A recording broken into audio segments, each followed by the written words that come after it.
Welcome to the Joy Lab podcast, where we help you uncover and foster your most joyful self. Your hosts, Dr. Henry Emmons and Dr. Amy Prasek, bring you the ideal mix of soulful and scientifically sound tools to spark your joy, even when it feels dark. When you're ready to experiment with more joy, combine this podcast with the full Joy Lab program over at joylab.coach. Hello, I'm Henry Emmons. And I'm Amy Prasek. Welcome to Joy Lab. So, Henry, I'm guessing those listening are like, what is Joy Lab? What podcast rabbit hole have I traveled into? So, I want to give folks a little Joy Lab in a nutshell explanation. Maybe you could do that before we really dive into how it works, how it helps folks, and all the other good stuff. I'd love to. So, Joy Lab is a science-based, soul-filled podcast and online program, which is intended to help people build resilience and uncover joy. So the podcast is always available and it's free to anyone wherever you get your podcasts. We also have a robust online program that you can access over at joylab.coach. So I want to emphasize that we are creating something that we think of as science with soul, because we do want to make use of the best that science has to offer. Yet, if we don't include heart and soul, we think we would miss the mark for what is really helpful at finding joy. And really, that's what this program is about. It's about uncovering joy. Yes. And I want to talk more about how we can do that in Joy Lab, uncovering our joy. But I think it's helpful to note as well that Joy Lab has been brewing up for quite a while, and it's really built on a super solid ground of science and experience. So the twinkling of the program really started with Henry's work, 3 decades of it as an integrative psychiatrist, and also Henry's books, workbooks, and their group programs, most of which are all focused on boosting resilience, calming anxiousness, and uncovering joy. And wild enough, so one of the key reasons I got into my work with integrative mental health was also through Henry's book, The Chemistry of Joy. It ignited my own healing journey out of depression and into more joy. It also sparked my own career as a researcher and educator in integrative therapies and digital mental health programs. So all of this good stuff has been assembled and distilled to its very essence to create Joy Lab. And I wish I could have had this program about 20 years ago when I needed it, which really sort of begs the question, Henry, why do we need something like Joy Lab right now? Wow, 30 years or more of psychiatric practice. That's true, isn't it? So here is why I feel so committed to Joy Lab at this point in my career. One, I think there is just such a need right now for something like this. And then secondly, I believe that this is the sort of approach that's really missing. And then thirdly, I just find it so personally meaningful to do this work. So let me dive into those one at a time a little bit more. We are currently experiencing an explosive rise in rates of anxiety and depression.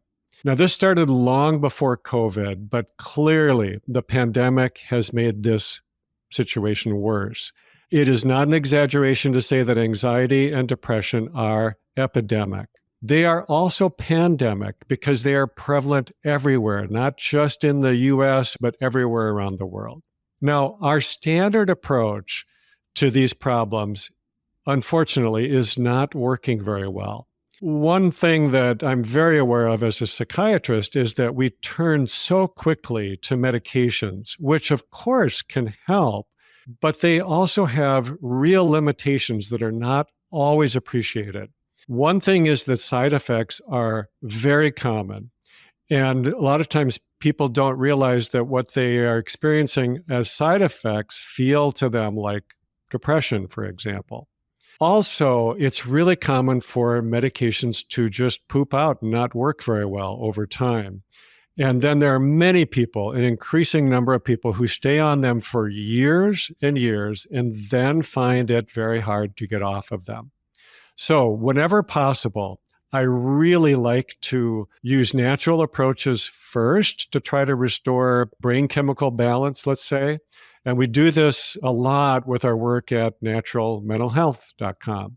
And then use medications. I do use them in my practice, but I try to use them temporarily just when they're really, really needed. Now, psychotherapy, of course, can be helpful, and I really urge people to use therapy when they have access to it. Unfortunately, not everyone has good access to therapy, and it can also be expensive. And so I believe that there continues to be a real need to offer things that are affordable, widely accessible, and that are focused on giving people really simple, effective mental and emotional skills, the kind of thing that they can carry with them, that they can grow and expand, and that really help to prevent relapses of these problems. For many years, and still to this day, I have used a program I helped to create called Resilience Training. And it's a really, really good, cost-effective adjunct to therapy. It's not a replacement, but it's a great adjunct to psychotherapy or medications. But I think that there is another level of an approach to this that is not usually addressed in mental health treatment. And it's something that goes well beyond even the resilience training. And that is the level of human flourishing. I believe that it is possible for anyone, no matter what you've dealt with before, to create a more joyful life. So if you can go beyond recovery, beyond prevention to what really helps you thrive, there is simply less room for something like depression or anxiety to find its way back in. And that's where JoyLab comes in. Now, for me personally, this feels like the most important thing I can do with my time and energy now after practicing psychiatry for over 30 years. I know personally how unsatisfying it can be to fall into the role of just being a medication prescriber, or to get so focused on pathology, on seeing what's wrong and then trying to fix it, that all the joy gets sucked out of the encounter with another human being. I've been burned out. Unfortunately, it happened to me pretty early in my career. And burnout, frankly, is just another way of saying depression. And it took me quite a long time to really get out of it. Now, I found my answer partly by becoming an integrative psychiatrist, developing a much more holistic approach to the work that I do. But still, even with those great changes, it only got me so far. And feeling really joyful in my work and my life generally was still missing. Now, at this point, I feel as if I am finally practicing what I preach, at least most of the time. And these are the two things that I feel go hand in hand with each other, that give me the greatest sense of meaning, the most satisfaction that I've ever had, and that I feel like I want to keep practicing for the rest of my life. And those are learning to love well and creating a more joyful life. Learning to love well and creating a joyful life. That's what we all want, I think, right? I know I'm game. And I want to dig into what we mean, though, about joy. It's not just some feel-good, Pollyanna, sort of sweep depression under the rug type of thing. So what is joy? Let's describe it and talk about how we can uncover it and get more of it. Sure.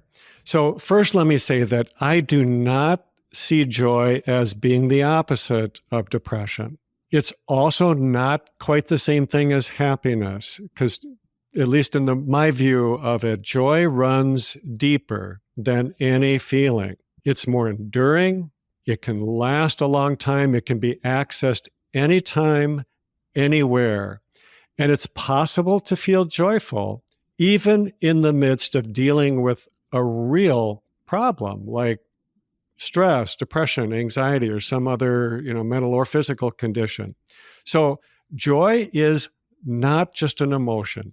It's a state of being where you feel peaceful, for example, or secure, and you feel buoyed up, lifted up by something that is really beyond your mind or your own efforts to make yourself feel good. I want to summarize some of the things I've learned about joy through my own reading and experimenting, and really mostly this is through my own life. So first of all, let me say that I think joy is absolutely natural. I think it is our default setting. It's woven into our nature. It's who we are. And I think it is accessible to everyone as a birthright gift. Really simply put, I think joy is what remains when we stop wanting things to be a certain way that they're not at this moment. Secondly, then this is a paradox, but I believe that joy comes easily. It's not that difficult. It's not mysterious. And I know that that feels like a paradox because it can seem so hard to really achieve it. But in its essence, I think that it has a lot less to do with effort than it does with just allowing things to be as they are. I think it has less to do with grasping than it does about letting go. And it's less about struggle than it is just about surrender. Thirdly, joy involves choice. And this is where things start to feel a little sticky or difficult about this. But I really believe that every moment we are faced with a pretty simple, straightforward choice, and that is, where do we place our attention?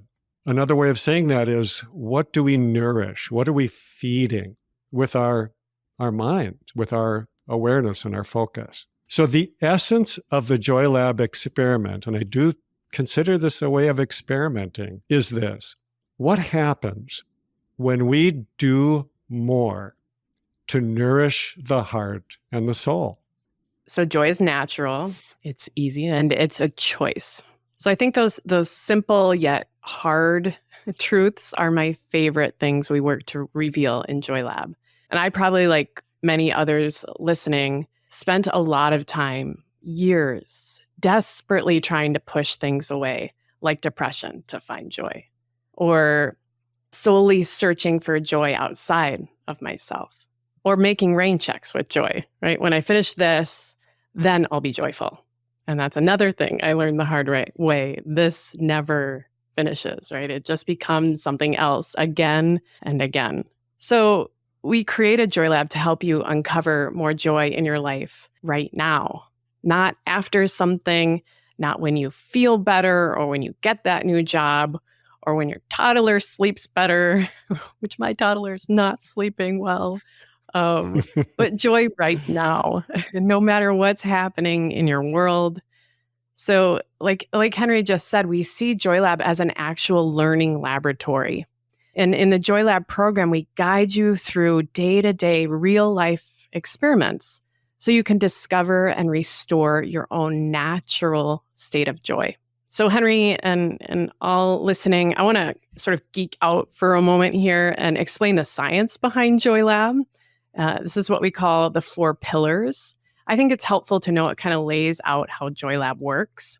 So I'll dive in first. I'll dive into this first pillar, which is called cognitive behavioral therapy, also known as CBT. Now, CBT is the best studied, most effective approach known for mood and anxiety disorders. Maybe some of you are familiar with it. Maybe some of you have done it. I have. So Joy Lab is not intended to provide or replace therapy, certainly, but we do use CBT as a way of removing the obstacles to joy.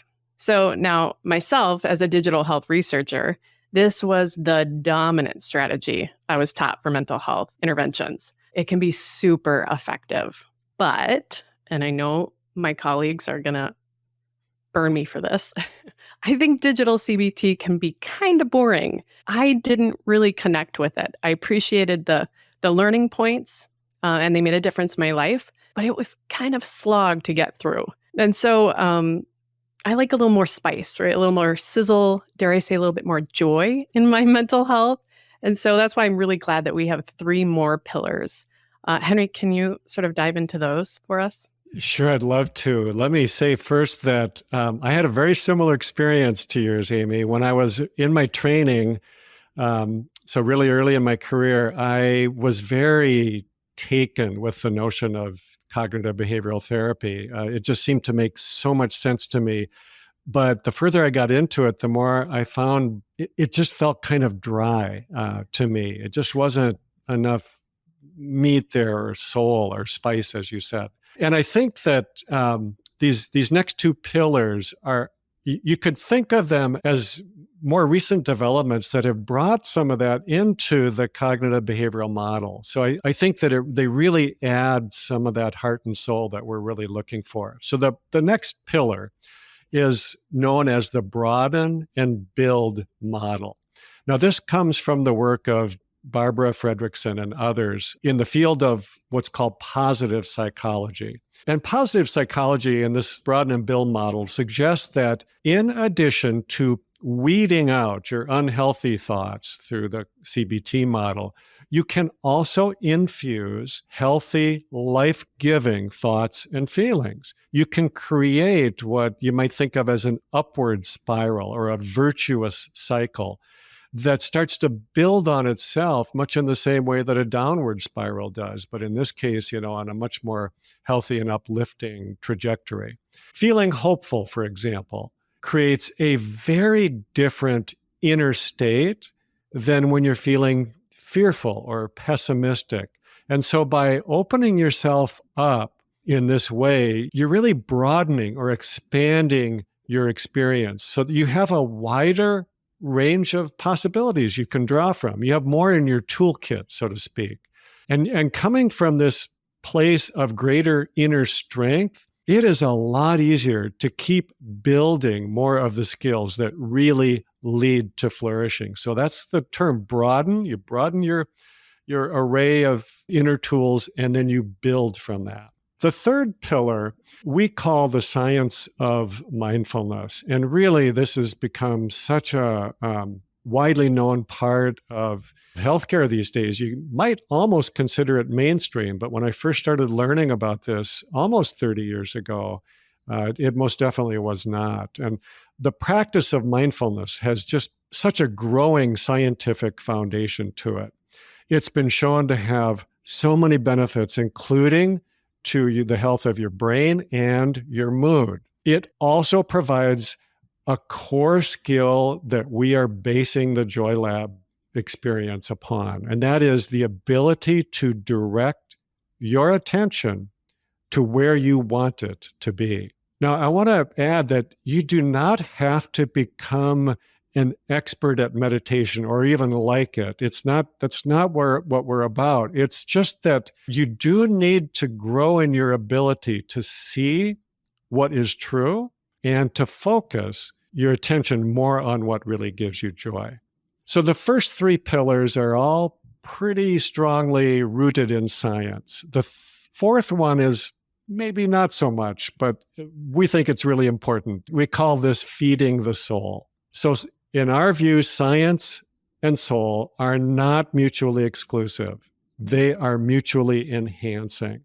And we intend to bring the science to life through things like poetry, stories, practical ways to connect with the deeper part of yourself, the part of you that is fed by meaning, connection, and just being part of something larger than yourself.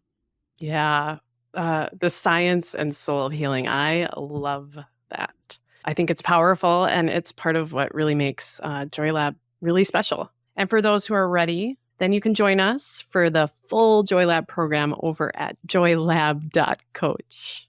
Yes, please join us. We really hope that you do. We know that joy grows when it is shared. And so we'd really like to share this program with you and hope that you'll stay with us for this journey. Thank you so much.